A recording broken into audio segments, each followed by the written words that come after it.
break and you had time to get some tea. We do want to remind you that our agenda is very, we always have a hard time with creating agendas. We can tell people what we'll talk about, but time, it's just, yeah. I shared at the top of this agenda. We're scale, remember? We don't do linear timelines. Coyotes probably already messed up with this agenda anyway, so take it as a suggestion, not a schedule. Time is relative, stories are sacred, and we'll get where we need to go eventually. We talk a little bit more about time in this section. So welcome back, and I hope everyone had a really good break. I don't see any questions in the chat, so we're going to continue on. As far as time goes, though, we are doing really well. For Lauren and I. We're going to jump into talking about the wisdom of trauma. So when you grow up in a home that perpetually feels like it's on fire, you develop a watchful eye for even the slightest hint of danger. The tragedy is that you may leave that home, but your hypervigilance accompanies you. So when you find a truly secure space, you search so hard for signs of threat that you miss all the cues of peace. You don't recognize the feeling of safety. We see that so much in our communities. We think about when people when people consult Lauren and I about how to approach our people and how to come into our community. We have we hold the most landmass of any Indian band in our province in BC. We have 7 reserves that belong to our one Indian band. And so there's always people that are wanting to develop our land because we're so close to Kelowna, which is one of our bigger city centers in the Okanagan. And so it's the land itself there is worth a lot of money. But because of who we are as people, we have to collectively agree to do anything with that land. And so people have to come in into our community and they try to tell us their ideas of what they want to do. And this one time we had, I think, like 6 or 7 different projects in one day that came in to say, this is what we want to do with the land. And then we had to, as a people, just listen and learn. But they were asking us sort of about like the attitudes of our people, because we're not always open to development. We're not open to development. And so we really try to hang on to what we have because we don't have that much, when we think about the grand scheme of what our nation is, we don't have that much to be able to sustain our future. And so we're very aware when people come in. And then people will always present these big grand ideas. And as Indigenous people, we know what that is. We know the history of that, of people coming into us and saying their big grand ideas and that, oh, this is what we promised to do. And of course, we all know we've been let down so many times that we just don't believe anyone anymore. We don't trust when people don't speak honestly to us. We don't trust when people don't balance out what they're saying with the positives and the negatives. We need to hear all the information. We know when we're being spoken down to. So all of those things come from that trauma of having to go through colonization, of being lied to, of being displaced, of being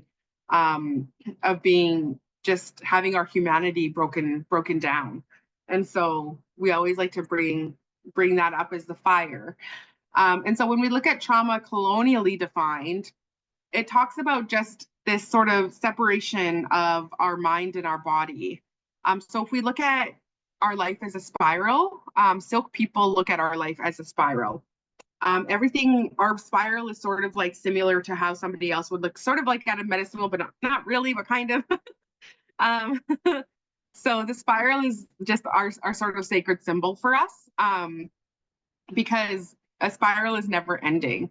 Again, we go back to syilx and the spiraling of the rope, of how we're all interconnected, of how the timelines exist. For us, this time is not linear. Like there is a time that's existing just above us in our spiral, like a whole world that's happening right now above us in the spiral. There's a whole world below us happening in a spiral. All of these potentials are happening within all of these different parts of the spiral. We're all coexisting at different frequencies. Again, this goes back to quantum physics and why we brought it up at the beginning, was to explain sort of how the world happens for us through our scale of syilx perspective, which is that there's many things happening. So We think about maybe when, like for instance, when the fires were happening, and our nation got together to pray for the rain, and then it started raining, and we think about they were coming together with another part of the spiral, with another dimension or level of the spiral, with another world on the spiral, our spirit world, to say we need to make it rain in this existence here. And that's why we share quantum physics, because we had to move into that energy to be able to talk to that dimension, to help and support us in this sort of in this dimension. And so looking at the spiral and how we talk about trauma, that's why we can experience it from other timelines, from other lifetimes. So that's what is represented by the fires in the back of the spiral. I was trying to conceptualize this visually because it's always hard for me to explain just using words. So all of the fires that we see in the background are trauma that have been experienced by anyone else in other lifetimes, but still lives in our blood. And as we know, in now again, when Western science is catching up, is now we understand is epigenetics, which is our blood memory.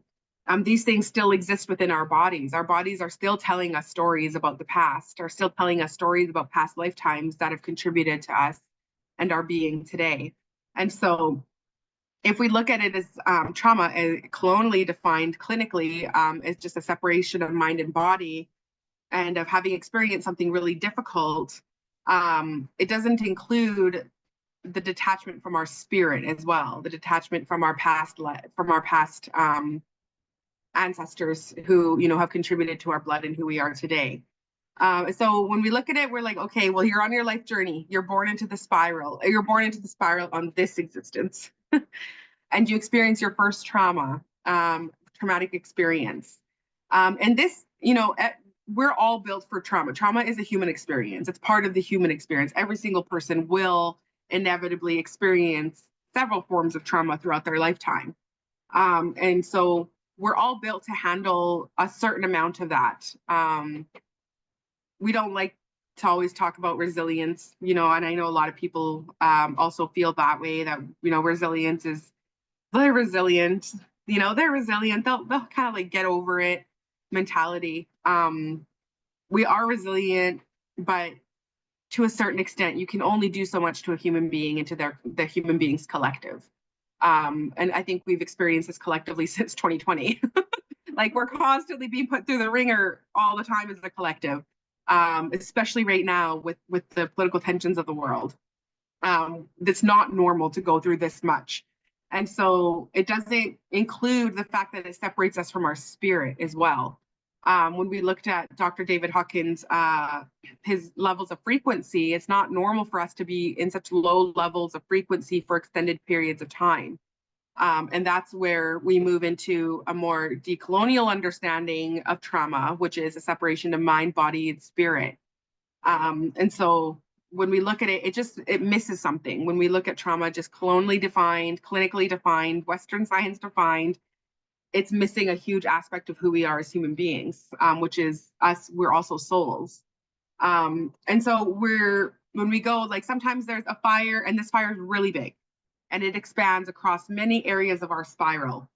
And nothing has been happening to bring us through. We just keep experiencing it and touching the warmth. We feel the warmth coming, and that's a trigger, right? We feel the warmth of a fire coming, and we're like, oh, I feel that feeling. Like, it doesn't feel good. Something's happening to my body right now, but we have nowhere else to go with it. And so when we look at the scale of kinship model, this is how we as Indigenous people look at what would be trauma.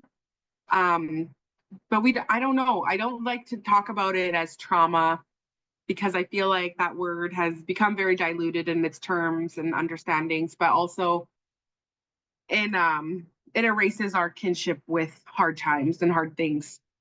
So when we look at trauma from a kinship model, from a scale perspective, from how syilx people understand it, is we do experience hard things throughout our life. We are going to experience that by being human. But we move through it. We move through it and we work through it with medicine. So these are all of our medicines that we use or that support us throughout our lifetime. I mean, we just put in a few of them. Obviously, there's many. But these are just some of the few things that we use. So this is a spetlum when it's fully flowered. So this would be not ready to pick or use, but it's always our symbol of it. And so, you know, we come to use all of our medicines to support our heart and to support us through hard times and hard things. So if we look at it through a kinship model, we know that when we come to our first fire in life, maybe it's the death of a grandparent. And so you have to learn how to grieve. Maybe you weren't taught how to grieve. Maybe you weren't taught how to use the medicines and how to use our ceremonies to support your grieving. We don't talk about it as something that has taken over our bodies. We talk about it as a visitor. And that's why we call it a kinship, a kin. So that grief has come to visit you in your life, but it is not who you are. It doesn't take up your entire being. It's a visitor. We can let a visitor overstay their welcome. We can let a visitor overtake our mind. It's just like anyone, if you're like around like kind of like a toxic person for an extended period of time and you feel that toxicity growing in your body, you've let the visitor stay too long. Visitors are supposed to come and go. They're supposed to bring gifts and value and then to be moved on, right? And so I think it kind of reminds me of that I won't share it, but we all have like I don't know how to explain it, but we all have ways to get people out of our house. Like maybe you turn up the heat or like or whatever. Like we have like spiritual ways that we actually like will adjust something in our home so that someone leaves. It reminds me of that. It's like kind of like, hey, you overstayed your welcome. We do the same thing when we come into kinship with things in our life that are more difficult for us to process as humans. But those were never given to us without the support of all of our medicines and ceremonies. We weren't set up in this world to face it and to basically like raw dog life with no guiding supports, with no love from our ancestors. We know we are loved by our ancestors because they've given us ceremony, they've given us teachings and medicines to help us through our hard times. And so when I think about a visit with grief, we think about our grieving ceremony. Okay, then we know what to do as scale of people. We know we move into ceremony. This is the first step of ceremony. And our elders will say, if you don't know the ceremony of something, that's okay, but look to the season then. And so, okay, right now it's winter time here. So what do we do in this season? We do winter dance. So we go to winter dance. We ground ourselves in the season, whatever it looks like. We get out onto the land and we feel the cold and we sort of commune with the cold. And we go to love the land even in our hardest time. And we'll discuss that a little bit more. But when we know the land and the land knows us, we can only know the land in all of our seasons, and we have to go to it in all of our seasons. And so when we're grieving, we should go to the land. And also when we experience joy, we should go to the land. We don't just go when we need something. We go because we want it to be in its full experience. And we, you know, I like to go take walks in the rain because a lot of people will be like, oh, it's too icky outside. It's raining. Like it's not the weather to be out there. It's kind of like, when did we become that feeble? Like we have to love the land in all of its seasons and be part of its season. So if we can't do anything else, we ground ourselves in the season. If we don't know what else to do, ground ourselves in the season. And so that's always one thing we like to share with people to do. If you don't know your grieving ceremony, turn to the season. So we've had all of these things. And when we talk about addictions or we talk about depression, we talk about mental health, those things are, we come into kinship with depression. It's something that has come to overtake us with a visit. But in our minds, we got to be stronger than that. We have to discipline ourselves and say, okay, I feel the visit with depression's coming. How can I support myself through this visit so that the visitor leaves? And this is how we give hope to our future. This is how we give hope to the youth and to children, is we have to teach them that depression will likely visit you in your life at some point or another. But please, for the life of like the sacredness of your life, know that this visit will end. It might feel like it'll never end. It might feel like it's it's with you forever because it's so heavy on your body, but know that it will end and that this is not your life. We need to take our life back from this visit. And so when we talk about it as a visitor, we're then removing it from our body and removing the shame that comes with having to deal with it. And we come into kinship with it instead. We say, okay, why is this visiting me? And you start to visit with it and understand it and learn from it, and it becomes your teacher. And I'm going through a little bit of a health thing right now, and I have learned so much in the past 3 months by, instead of feeling like I'm throwing up my hands to this and letting it do whatever it needs to do to my body, instead I'm like turning to creativity to take care of my heart, to take care of my mind so I don't have racing thoughts. I'm turning to all of our ceremonies and to the family and everything, because I know that I need to take care of like my support system as well. And knowing that it's not going to overtake your body, it's not going to do that, that you have to remove your mind from it in that way.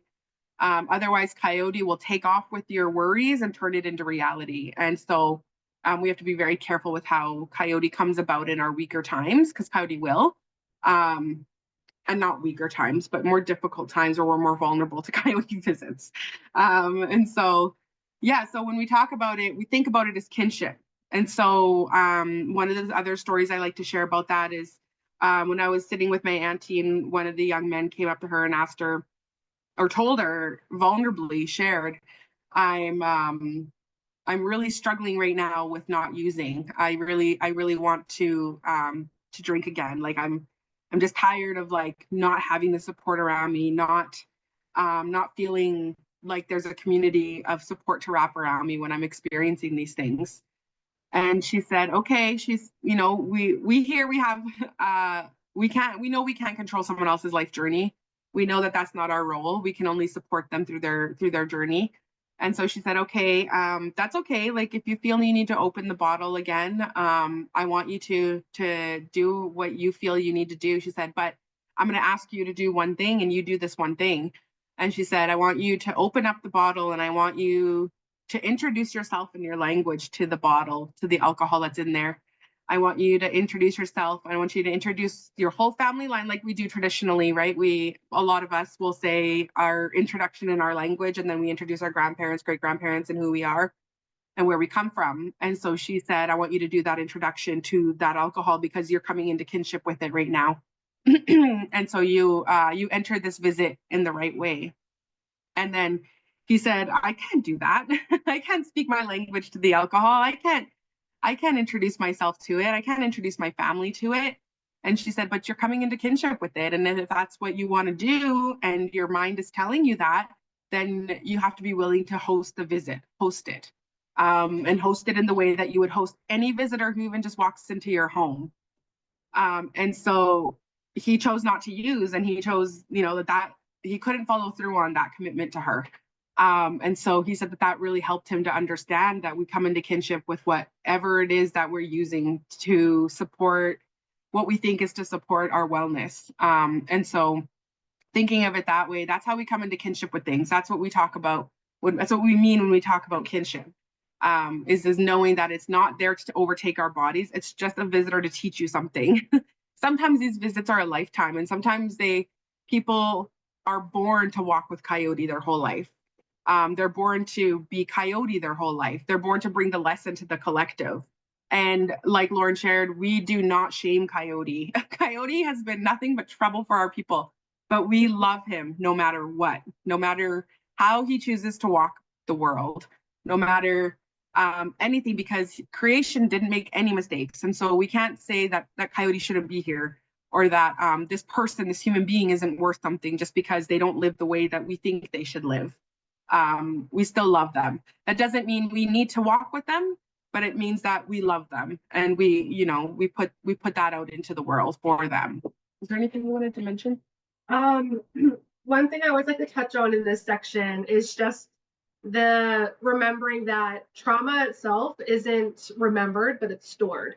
And so we may have gone through things in our life, and a lot of people find themselves coping with the situation through really not remembering, blocking that part out of their mind, but their bodies remember and they store it. And so you'll have the situations that kind of present itself over and over again, and you wonder why are like why these situations kind of keep presenting themselves, and why does your body keep reacting this way? And it's reacting this way because of the trauma that you have stored. This now living within your nervous system. It's now living within your day-to-day life and how you kind of view the world and how you deal with conflicts or deal with lessons or anything that's kind of being brought forth to you. Sometimes that's even self-sabotaging of the good things that are coming to your life, or feeling that you don't deserve it when you do. And so I like to use the example of like my daughter. When she was 1, she ended up being diagnosed with leukemia. And so we kind of went through this big medical situation when she was a baby for about 2 years. She's 10 now, and she's been in remission for about over 5 years now. So she's happy-go-lucky. You would never tell the difference with her personality. She's quite the character. But with her, I think about it even now and today. I've dealt with a lot of it. I've gone through like grief ceremonies through a lot of it, because there is a sense of grief that came from my life at that time looked so different, that everything I thought that was normal. I was completely uprooted and moved to Vancouver and put through like this incredibly crazy medical transformative moment in my life, even being disrupted in that way and watching my daughter go through all that. And I look at it now, and I've dealt with a lot of it. I know I have. There's times where things that I kind of look at the situation and I understand that there's so many times I've made a doctor's call, whatever, and it didn't bother me at all. And then there's like that, like let's say 101 time I did call the doctor, and all of a sudden it all kind of comes back. And so sometimes it really is big to understand that trauma and healing and moving through and gathering these lessons isn't linear. You don't just you felt it and then you dealt with it and then it's gone. That's not always what happens. Sometimes that visit comes back. Sometimes there's still lessons you need to learn from it. Maybe the lessons couldn't be learned from the person you were, and it's only the person you are today that can learn those lessons. And so it comes back to visit you. And so I've noticed even now, like sometimes I've recently been having to like call the doctor for something completely unrelated. It's really not that big of a deal. And I've had moments where I gave me like really bad anxiety over it. So I had to sit with that and understand that, oh, there's things I haven't done. There's still lessons I need to learn. And I know the version of me today can learn those lessons so much different. I can pull what I need to pull to bring wellness to my own life and my daughter's today that I couldn't do even like 2 years ago. So these lessons come to visit, and sometimes they'll wear a mask where it looks different than what it did before. And that being an example of just how it wasn't the extreme. It wasn't like leukemia that I was dealing with when I kind of had these moments. It was something completely different and minor, especially on the scale of like the diagnosis. And it's those things where you start to realize those masks are put on. So our perception of these things may not always be what our body is responding to. And just another note on even just having like visitors come to your home and overstaying their welcome. Sometimes also those visitors get so comfortable if we don't deal with the visit properly and host it properly and have it leave in a timely manner. Those visitors can invite other visitors, and they basically start to kind of overtake your home. So, you know, those things that they'll invite over their friends, and then all of a sudden your home becomes so much smaller. And yeah, I just want to add that to it. Oh, and then her computer died. Move over. There we go. And yeah, so what, you know, just to expand on what Lauren just shared about, you know, the visitor inviting more. That's kind of like, you know, when you're in depression and it's kind of like, oh, and now this is happening, and now this is happening, and now this is happening. We can perpetuate visits because we aren't dealing with things properly. We aren't having good boundaries. And sometimes we need to have those for ourselves as well. And so we'll go down Coyote's trail. We're kind of using Coyote to walk us through a trail to visit all the 4 food chiefs. So yeah, follow Syilx down his coyote trail. Syilx is the teacher in Silk Stories and so much more than just a teacher. But in this case, he will guide you through some lessons that will help you grow your awareness of your current place. He'll take you to the homes of the 4 food chiefs, where each of them will share with you some tips, tools, and actions that you can take in ensuring your engagement practices are well thought out and don't create harm. So we like to share about, this is the truth for Canada anyways. Syilx brings us first to visit Chief Scumheast to hear his teachings about the interruption of the old ways. So understanding the history of the colonial education system, Bear's holding up a picture of this man. So Egerton Ryerson is known for establishing Canada's public education system, also contributed to the development of our residential school systems. This troubling dual legacy reveals that the same person behind today's school system as we know it also laid the groundwork for a system aimed at assimilating Indigenous people into Eurocentric society. The underlying motive was to reshape our culture and prepare our children to fit into settler colonialism, a system driven by Europeans taking over Indigenous lands and resources. This history highlights how education was used to impose European norms on Indigenous communities, disregarding their cultures and traditions. So we think about this when we send our kids to school today, that the blueprint for residential schools was used to create the public school education system as we know it. So the laws of the land, accuracy is key. So when we're discussing a nation or a person within a nation, we ask folks to research their place-based governance structure. This is crucial because community engagement with chief and council systems often conflicts with homeland governance methods. So for example, here in our syilx homelands, our governance is egalitarian and based on our chap-teek stories. And so we always like to share that just because when we think about people who are reaching out for comment, you know, and it's always just chief and council speaking to an issue where you're totally missing some people, you know, we see in journalism, a lot of people would be missing that, oh, this group of matriarchs actually are the ones who take care of this system or this, you know, part of the land. And they end up inadvertently cutting out the homeland system in favor of the colonial imposed system of the Indian Act system. And so knowing the laws of the land, that knowing what governance systems actually are the ones that are traditional to the land are the ones that we would want to go to for comment as well. Their word is so important to have written in story. Honoring placement and the smallest voice. So when conveying a message with multiple voices, it's important to identify who would traditionally speak first and honor their role by placing their voice first. In syilx homelands, the smallest voice is the most important, as we shared earlier with the story of Fly. This is reflected in the story of Fly, which teaches that the smallest voice, which is often the most ignored, is crucial and has significant purpose. It's similar to a child's voice and represents future generations and should be included in decision-making. Fly also ensures equity in everyone's voice and that everyone's voice is equally valued. And then Fly reminds us to stay humble and avoid placing ourselves above others. And so this art piece at the bottom is all the 4 food chiefs, and they're going trick-or-treating. So it's Halloween night. They're all dressed up, and if you kind of notice that each food chief is dressed up as their polarity. So Chief Scumheast is dressed up as Chief Syilx, and then Chief Speetlum is dressed up as Chief in-kum-up-ah-lux. And so they all have their little birch bark baskets, and they're all ready to head out for the night. And originally I had it where Chief Syilx was on the ground and then Chief Scumheast was looking down at Chief Syilx.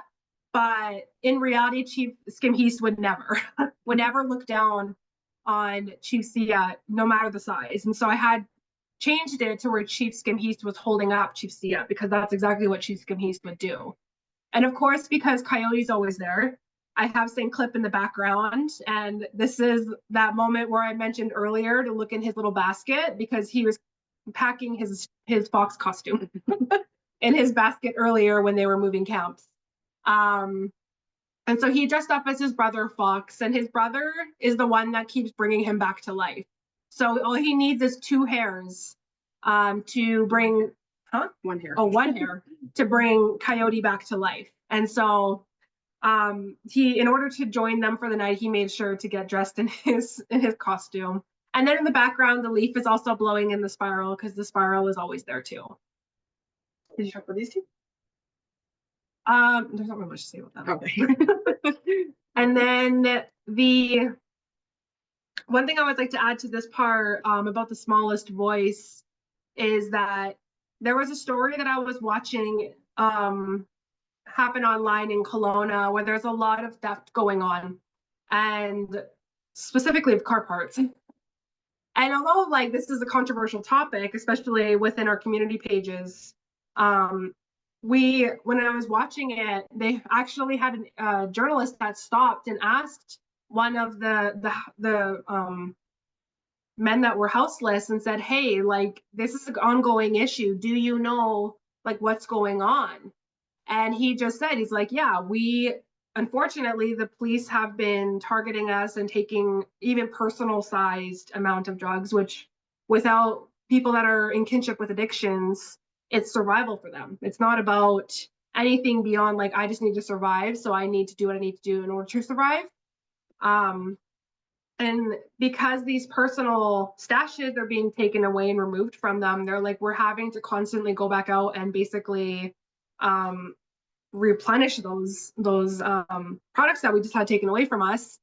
And even though like no matter which way you look at it, there's a level of understanding that came from that voice, because they're the ones that are a part of this. They're the ones that are impacted by all these different things. And unfortunately, these community pages have very little understanding and very little sympathy really towards the lifestyles that these people live.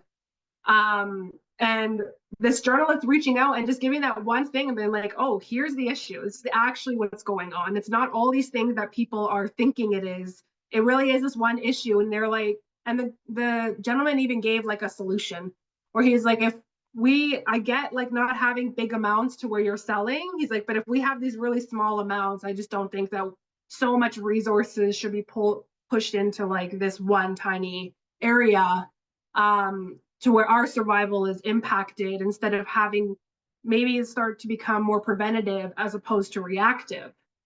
So it was really insightful to watch this. And again, it was just a perspective that I didn't understand, that because this journalist took the time to go and speak to those that are always spoken about without their voice being involved, very about us without us, that totally just kind of made me understand the gravity of it and what's actually going on. And another thing I always like to add to this area too is that when I was speaking to one of our aunties, and she's a seer, she told me that I was asking her about my daughter and just basically being like, how do I be a better parent? Because as parents, we never feel like we're good enough parents.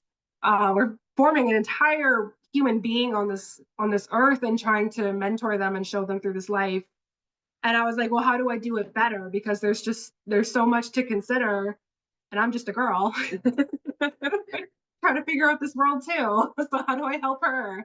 And she just said something that totally changed my entire perspective on parenthood. And just even not just being a parent, but also just the involvement of children in our life. And that was that we are no more important than the child. We are no smarter than the child. We genuinely just got here first. She said, you two agreed to come to this plane together, and you agreed to walk this life together. She said, you just got there first. You maybe learned the ropes on how some things work. She's like, but then she came down, and because she's closest to spirit side, she had much to teach you. And she had a very, very large part in having you unlearn what you have learned since being here. Because we think because we're older, we think because we've lived life longer that we have more to offer, when that's not the truth. When we think, I always think about the days back when I was in ECE and the Y kid. And you would ask them to do something, and they'd be like, well, why? And then you would explain, and then they were like, okay, well, why? And it's just this curiosity that they have, and this like understanding of, I'll do it, but I need to get why am I doing this? And a lot growing up I heard, because I told you so. But I really like to explain why they're doing things, because that helps me understand why I'm doing things too. I'm the same way. And at the end of all of this, after the millions of whys and all the things I questioned and answered, it really was for no reason at all. It was just because that's how things were always done. And it just kind of brings down all these structures and all these different things and makes you question, well, why are we doing it now? And so I've had these like epiphany moments with children where I realize that there is no reason that either of us should be utilizing our energy in this way and doing this just because that's how it's always been done. Sometimes we need to also look to Chief Sia energy instead of always being with Chief Skimheast on, let's just keep up the old structures. And that's when the Chief Sia comes in and challenges those structures. And although they honor the old way, they always look at how can we move forward and progress in the contemporary. Yeah, and I think is important too is we are the contemporary. Here in our homelands, we have four layers of syilx, and we're right now in syilx-ah-lux, the Indians of today. And this is our, we have to do things in a more contemporary way. But that doesn't mean it's any less syilx. It doesn't mean it's any less indigenous because you're having to revise how something's done. No, we're just adapting to the today. And that's not always a bad thing. And so honoring that as well. I just wanted to make one quick note to the children being included in future decision making. I'm sure a lot of us have memories of being young and being in places where elders are speaking, or even if it's our grandmothers gossiping at the table, having tea, and we might overhear a teaching, but we don't do anything with that. We don't think about it. It's just we remember it. And then later on in life, that comes back to serve you. That's why we say children need to be in the room, even if they're just playing, even if they're just sitting there quietly, like playing, to be in the room when having discussions about their future, because they'll take away a little piece of that discussion and bring it to the people that you will never meet in your lifetime. So just being mindful of how we bring teachings forward. And then language matters. So honoring place names carries medicine. Even place holds energy, and energy is always in a perpetual state of motion. Indigenous peoples honor the land by living in kinship and alignment with the energy of place. Because we are also part of that energy, we are literally born from it. This is why we say the land is happy when we visit it. It knows us, it knows our songs, it knows our footsteps, it knows our names, it knows our prayers, it knows our voices, because our bodies are literally made up of the same energy. So to honor place is to honor the people. The land, in a sense, asks us to call them by their name. Place names are often descriptive of the place and the use of the place. It was almost instructional. That's one way in which the land speaks to us. So honoring place name is important in enlivening the energy and instruction of its use. We'll talk a little bit about data sovereignty and how this applies to that, but always honoring what a place was called within your story and naming that place first, and then the English place name in brackets. I really like the style that we developed at Indigenews of just having it in quotes. So, this is BC, this is British Columbia, because those quotes, often call you to call into question the validity of that name, which is it's not. And so do your part in language revitalization. Skimheast always reminds us that we must honor names. This has great purpose and power. It is impactful and a great sign of respect to use place-specific Indigenous language first, and then follow that with English in brackets. Ensure that you are aware of any grammatical applications that apply to the language, and all those you reach out to should be acknowledged for the time and their knowledge that they shared with you. This is upholding protocol for knowledge keepers and knowledge holders. You should also ensure that those knowledge people are well compensated for taken care of for sharing their language. And people always get we get a lot of questions about this. Because some folks are like, oh, we don't want to pay a source, or we don't want to honor a source in that way. But this is one of those things where it's like you have to just change that mindset. It might not be that you pay them, it might be that you give them an offering of some sort. but one that honors their language that they're holding and that they're sharing. We like to remind people that to learn our language is, it can be a very traumatic experience for some people, because in order to relearn the language, we have to acknowledge the violence in which it was taken. And so to acknowledge that someone has had to do that work in their heart, has had to reconnect and come into kinship with that trauma to be able to even learn their language is huge. And that's something that we cannot take lightly, and we must honor them for that work. We must honor them and we must hold them up, because that is such a huge act of love to the people. And so making sure that even at the bottom of a story, acknowledging who shared the language. It also helps with acknowledging dialect, with acknowledging some of the politics that come with language, the political things like, the dialect here in this part of the Okanagan is way different than way down on the southern side of our nation. And so we share like, oh, this comes from this style of language in this area, and this is the keeper of that language that shared it with us in this story. And then it gives respect to whoever the teacher is. So making sure that we do that in our stories, if we have to do it in a note at the end, that we acknowledge that person. So Saint-Clip leaves Scamhees to eat his berries and brings us to see Speetlum. She is busily preparing root medicine for us and will share how thoughtfully creating medicine is nourishment for the people.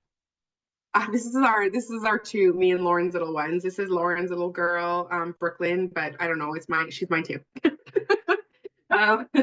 And this is my little guy, Montana, Lauren's too. And so this was us taking them to go Speetlum picking for the first time. It was an awesome day. So tone and delivery. Using a tone that makes others feel small or inferior is considered disrespectful. So in our tone, if we remain neutral, that's important because it includes everyone in the conversation. Speetlum emphasizes that creating a sense of belonging is crucial to prevent division, which can lead to violence and reinforce harmful hierarchies. For Scale people, being mindful of your tone is especially important due to a history of having our intelligence dismissed. We get that all the time in storytelling. I think about how we allow the police to comment on one of our stories, how the police come into my community even and speak to us. We've had a lot of violence from police in our community, and often we give them a chance to come to our community and make repair, to be accountable to how they spoke to us. And we're given the opportunity to speak to them as community members. And every time they're like, well, realistically, well, in all reality, those are the two things they say all the time. Well, realistically, and well, in all reality, that is so dismissive. That is total escapism from any accountability. And it totally disempowers our people to have a voice in this. And so I have called them out on that a lot. When it's my turn to talk, I got stuff to say. But that's not okay. That's not okay to do to people, to say, well, in all reality, no, no. So when we talk about writing and we talk about, oh, well, this is our editing process. This is just how we do it. Sometimes it doesn't make sense because it disempowers the person you're trying to share their story with. So if you're interviewing the police, sometimes we can just like summarize and put in a short little thing of what they said. We don't need to use them to disempower our people in a story, when we can really use that story and that opportunity to build up our people. And this is why we bring up everything we do in the beginning, is we need to speak love out for our people and speak out the strength of our people and speak out the brilliance of our people. That is what brings our people back up to those levels of love, of enlightenment, of living back in the higher frequencies, so that we can caretake our land through our words and our prayers like we're supposed to. We need to get to work with our land. We need to get back into kinship with and alignment with it. And we can't do it if media is constantly reinforcing that we are not valuable, that our words are not important, that our way of life isn't important, that we live in an inferior way. And so it's really important that we are mindful of our tone and our delivery of how we speak over someone. Protocol to keeping good relations. Speetlum and Scamhees both emphasize that protocol is crucial for entering good kinship. Different nations and regions have specific protocols for engagement: land access, grief, entering someone's home, sharing meals. These protocols guide every aspect of Indigenous life, honoring life as a ceremony and ensuring safety through our inherent knowing. So safety through our inherent knowing is why protocol is a thing. It's something that we just know to do. If you grew up in community or you grew up connected to your people, you'll know that when it comes to death ceremony, everyone knows their role. Automatically, you know what to be doing. You know exactly how you got to support, how you need to show up, what your role is within that grief of the family, and how to hold up your people. And that is safety. And if we didn't have protocol of those things, then grief feels cold and disconnected. It just doesn't feel like it's something that that you're part of. And so acknowledging that we are all part of the process. And so it brings such safety to know exactly what we need to do in times where our mind would easily run away on us. So we always ask people to really do a lot of engagement, build real relationships, build up real kinships that are reciprocal, that are meaningful, so that that you can start to learn protocol, because protocol is not just given. It's not something that we can just call a community and be like, oh, hey, I just want to know your protocol on this.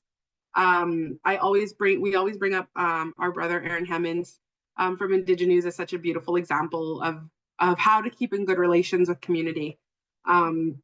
And I just think he needs to run his own workshop. But I remember when we first interviewed Aaron and we asked, like sort of like, what has been your relationship with Indigenous communities? Because Aaron's not Indigenous, or at least not Indigenous to here. And he said, oh, I go to community gatherings. I called all the chiefs. I got to introduce myself. I basically just go to community events and see what I can do and support and get to know people. He did that before even joining Indigenous. He was already doing that from an authentic place of wanting to build good relation. And that to me is so sincere and so authentic, and which is why he is just so loved by our people. Because before he even started working for Indigenous, he was already doing it. So people knew that he was coming from a good and authentic place with it. And so, but that doesn't mean you can't start anywhere. You got to start somewhere. And now, we see Aaron at events. More than us. He literally goes more events. But he's setting up and he's shutting it down. He doesn't leave. He's there. And he's helping, and he's in there. And without a camera, without a recorder, without, he's just there and present. Sometimes he is with his camera recorder, sometimes he is doing a story, but he's been so, loved and accepted into our people that we trust him. And that's not an easy thing. In our community, specifically in the OKIB, we're the second largest Indian band in BC, the first largest landmass, but second largest population wise. And our people really trust him. And we've banned a lot of journalists from our community because they do not show up in good relation. They do not follow protocol. When they've been warned, they just went and did anyways. When we asked them to stop doing disaster tourism through our community, when we just had lost several homes to a fire while dealing with the uncovering of the 215, while dealing with COVID, we just asked everyone to leave us alone for a minute. And no, they did not respect it at all. They were driving through, taking photos, writing stories, cold calling our people who were literally, dealing with the loss of their whole entire lives. And of, we're multi-generational homes. So losing all of our, belongings of their grandmothers and great grandmothers, they're dealing with such huge loss, and they just did not care. And so we do have a blacklist for our community of media. And Aaron is just like always on the gold list, like, and it's really nice to have that kind of trust in somebody to tell our story in a good way, to follow protocol. And if there's ever been an instance where there was something to learn, he was always open and receptive to learning and to just to course correcting without shame, with just love.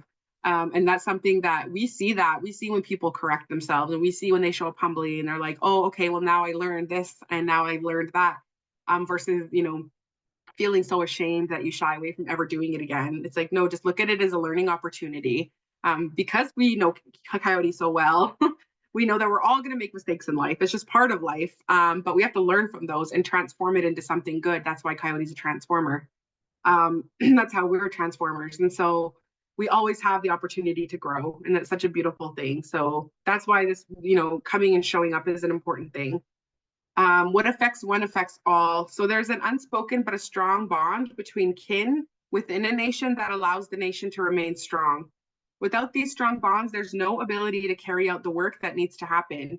So be mindful that how you impact one Indigenous person is what directly impacts several more, and it ripples throughout a nation. For our people to overcome so much in the face of colonialism, our survival was reliant on one another. And that is still so strong with our people today. So be mindful that how you interact with one syilx is not just one syilx, it's a nation behind them. And the reason we bring this up is because, especially the violence in newsrooms, they always seem to separate the Indigenous person from their nation, from their community, and that's such a white supremacist thing to do, to separate you from your collective. They literally are in their mind removing your humanity as an Indigenous person from your people, and that's really messed up, like at such a deep level. So I always say, like, you know, when you're talking about community, when they're like, oh, well, this is how we want to interact with community, and it's all these beautiful things, and then they don't treat their Indigenous colleague that way. They don't honor the fact that that person is community, that they are part of that, and you need to honor them in the same way that you're talking about honoring them in engagement. Then that means you've hit the level of being inauthentic, that you're not true to what you feel about our people, if you're not even going to treat your colleague in a way that's right, and in a way that's good, and in a way that that amplifies settlers' love of reconciliation.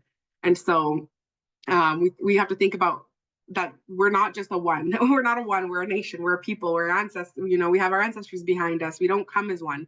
And so, yeah, we always like to bring that up, because also just a lot of love out to any Indigenous journalists who are in majority white newsrooms, because it is a really violent place to exist, and to constantly be on the front lines of fighting for something. And right now I'm writing a guide. It's for lawyers, but I think, you know, if I can share it with the IJA to share out to Indigenous journalists, but it's about how to be strong in the face of these things.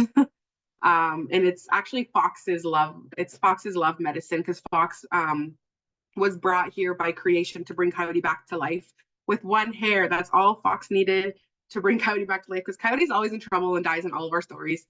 And Coyote has to follow him around and bring him back to life. And then sometimes Coyote's ego gets very hurt and he gets depressed, and then Fox has to come in and make him feel better and bring him out of his depression. And so you know, when we think about like Fox and the love, we also have to remember that we are Fox to a lot of people too. We are the one that brings life. We are the one that takes care of our people. But that there has to be a certain level of self-care for yourself as well. And so this guide that I'm writing right now is basically like, when you enter colonial spaces or you enter spaces that are uncomfortable, how do we shapeshift to bring life to the situation? How do we walk in our power and our strength and not get shaken by what colonization wants to do to us, right? Which is minimize our ways. It's a lot easier to steal the land and our resources when we feel deficient in who we are. And so it's a guide on that.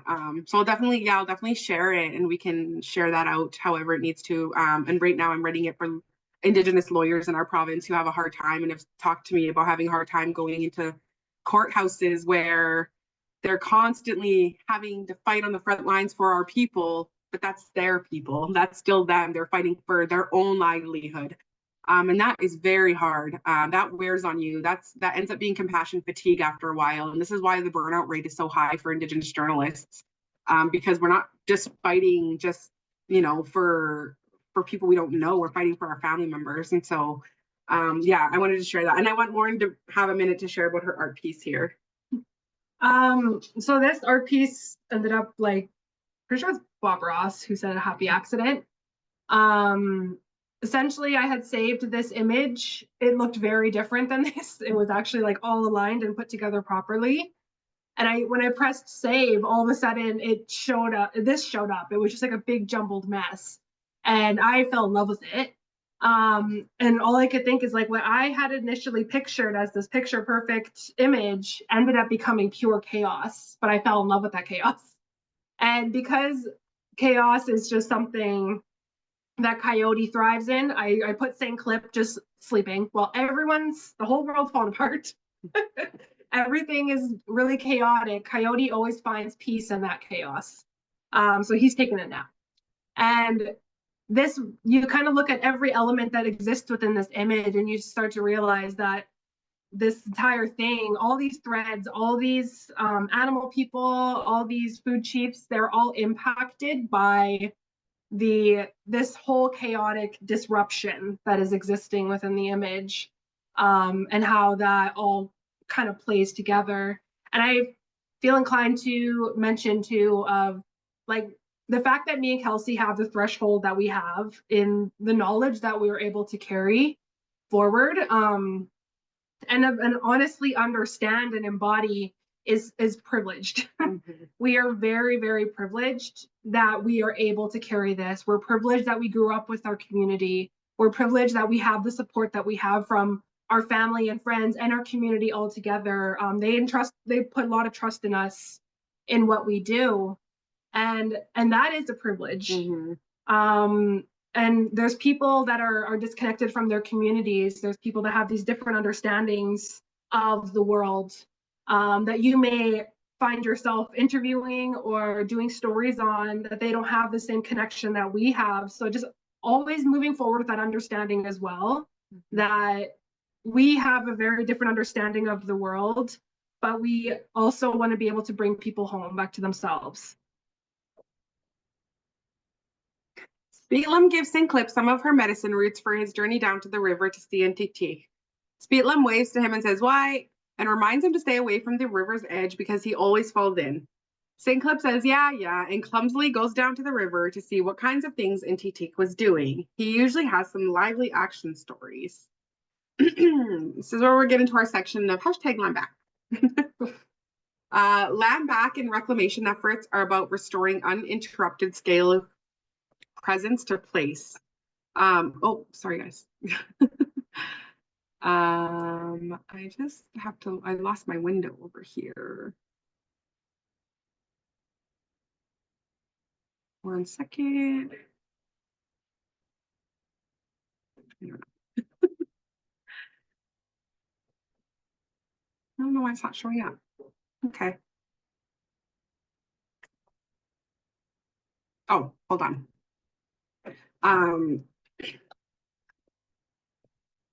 But when we look at the term land back, yeah, we look at it as a sense of, it's not an eviction notice. It's genuinely allowing us to steward and caretake our own lands. These are our homelands. These are what we've come from. This is what our DNA matches and we align with. And we know this is our time to take on our big brother, big sister role and really genuinely caretake these lands as they were meant to be. Because as we kind of talked about in the beginning, there's that reciprocal relationship with us and the land that is taken care of through each other. And so when we look at the term land back, again, it's not an eviction notice. So I know there's been a lot of people that think it is. And I always like to mention that there are some Indigenous people that might mean it that way.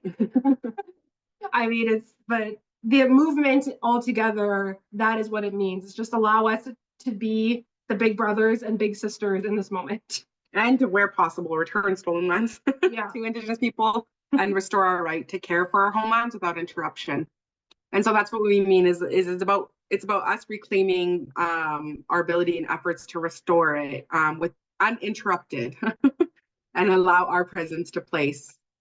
So this is where we like to talk about time transcendence. I love time transcendence, or time travel, if you will.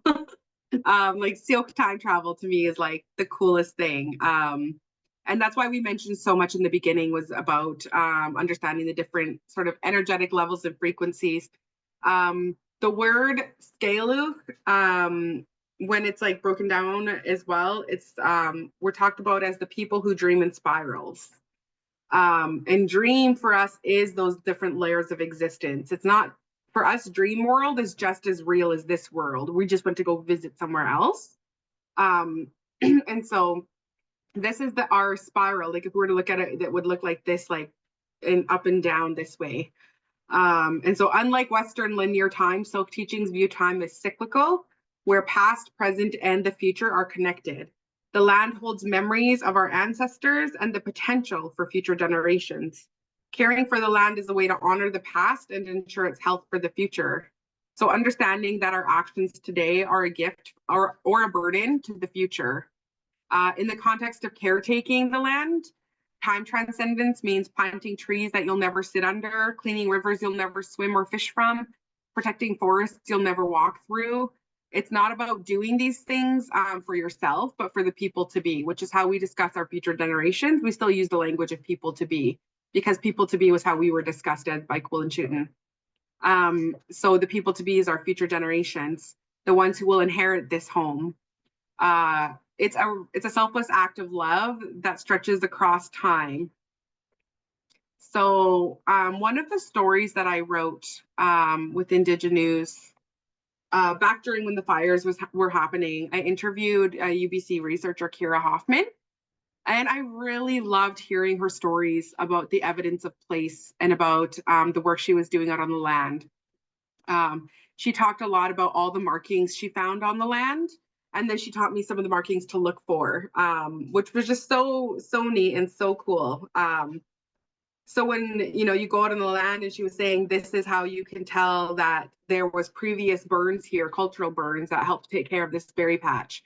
And it is just such a marker of that time transcendence, that we see the visual reminder that forever ago our ancestors took care of that for us so that we could be nourished by it.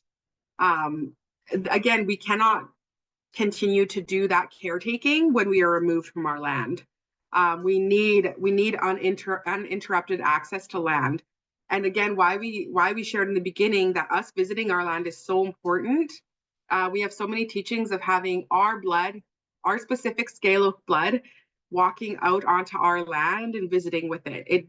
It energetically charges our bodies, but it also energetically charges the land, because the land gets lonely too. And we can't forget that the land also gets lonely and that we need to go visit with it. And when we get into data sovereignty, I always have like a joke of like, take a selfie with the land, like, because the land is lonely, the land wants to be remembered in your pictures. And so, and that's part of us also showing our bodies on the land. But that's a big part of it, is thinking about anything that you collect or gather from the land, or a person collects or gathers from the land, is evidence of the love that was poured into you. And that is such a beautiful thing.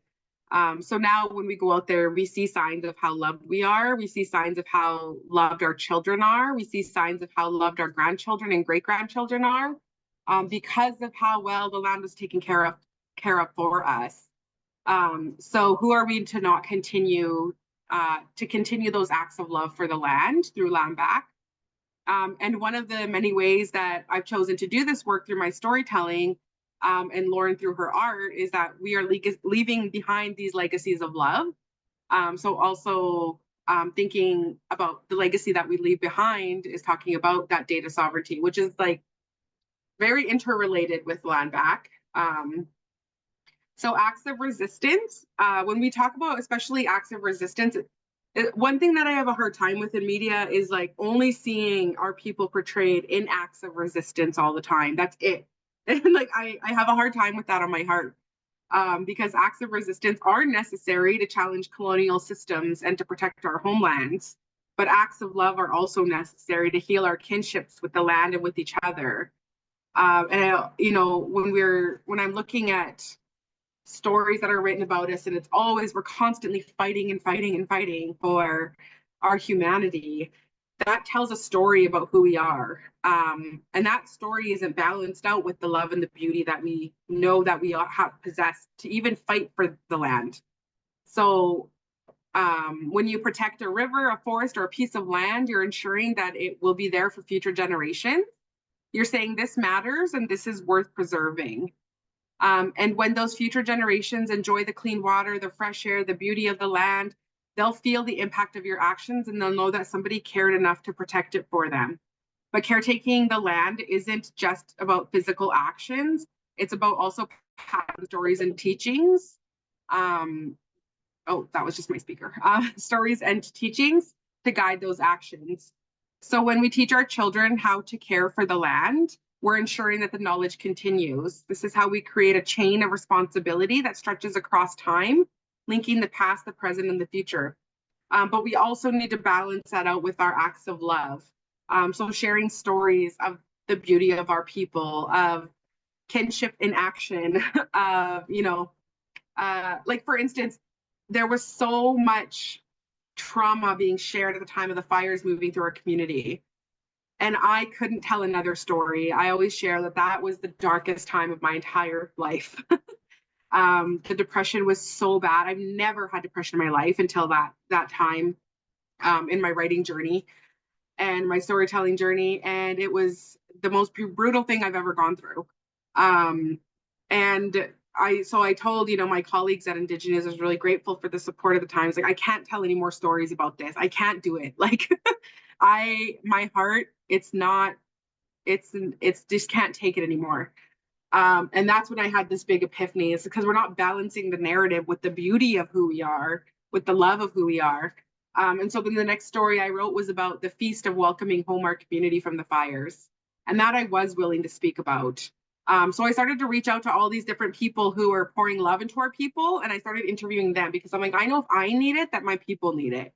And so we had this one house, and I loved this story because Lauren and I went to the feast, and it's just one of this community aunties. She was the first to come home. She was the first allowed back into their houses, and she put on a big Indian taco dinner, and she just said, anyone in the community, come by my house and I'll feed you, and we'll celebrate that we're home.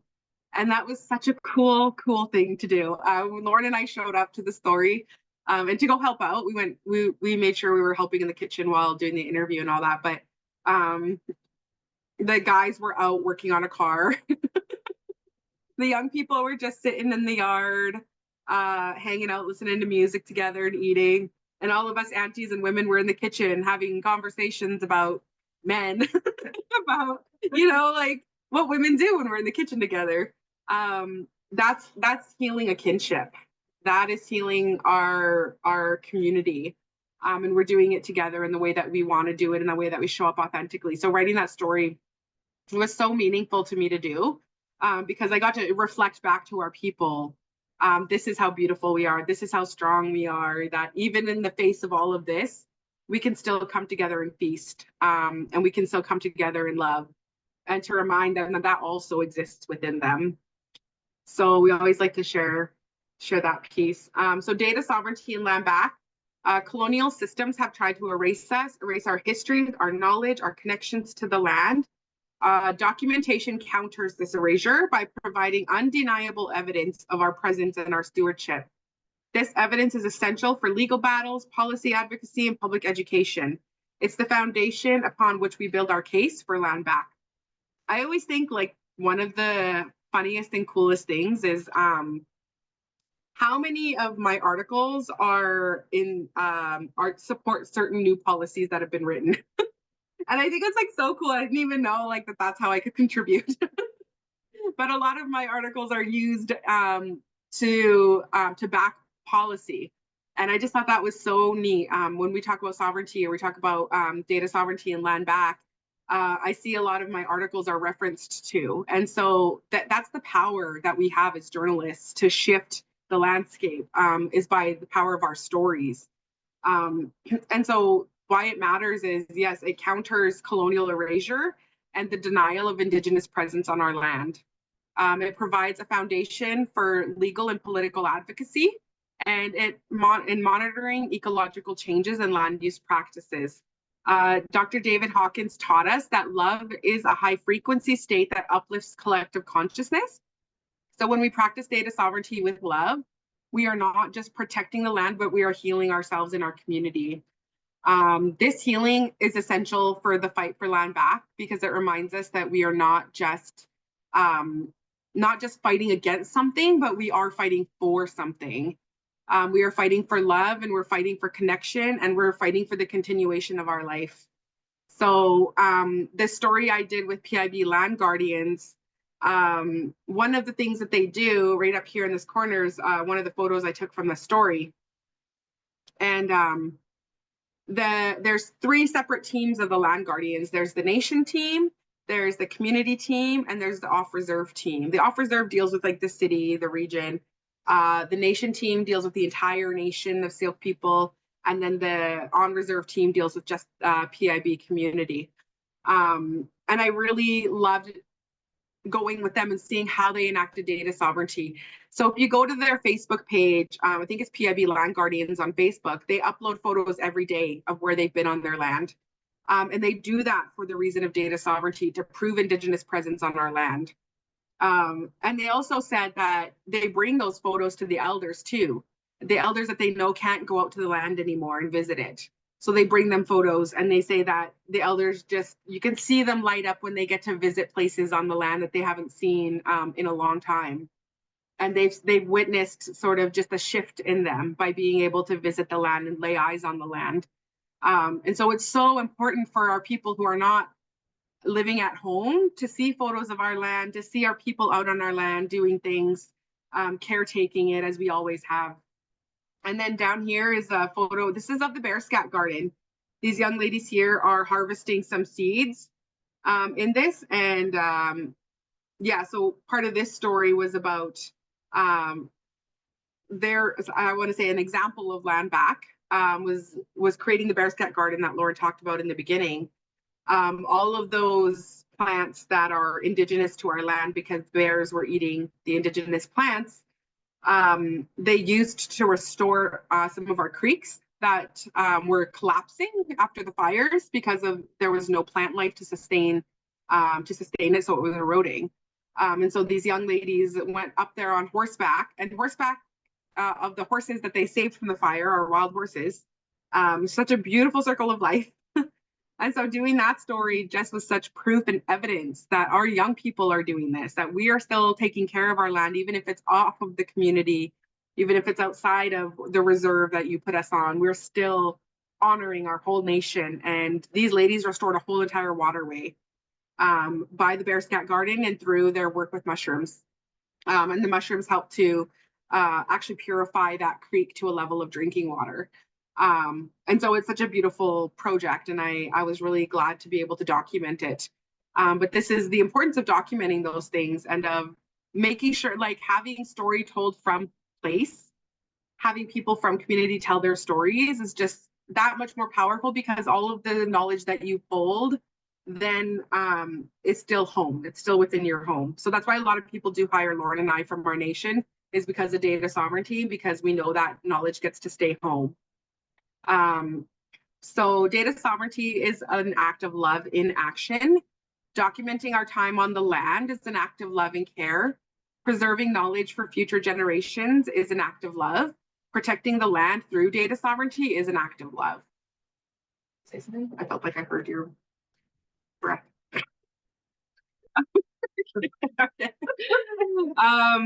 This story, this is something we really think is important. The story of our homelands is still being written. Despite centuries of disruption, Syilx peoples continue to care for the land, drawing on knowledge and practices of our old way. It's really important to acknowledge again that we are here still. And that the story of our homelands isn't over. It doesn't exist in the past. We are still caretaking it in the way that we have to right now. I won't share that. I think what we might do is, before we dip into the next camp, I really want to honor our time, especially feasting time, which is lunch. I know that everyone's bodies probably need a break, so it's 12 o'clock, I believe, your folks' time, 10 o'clock ours. So we'll take a half an hour break and we'll come back in 30 minutes. So stretch your bodies, take care of yourselves, and we'll be back with more. And leave questions in the chat if they come up over the break.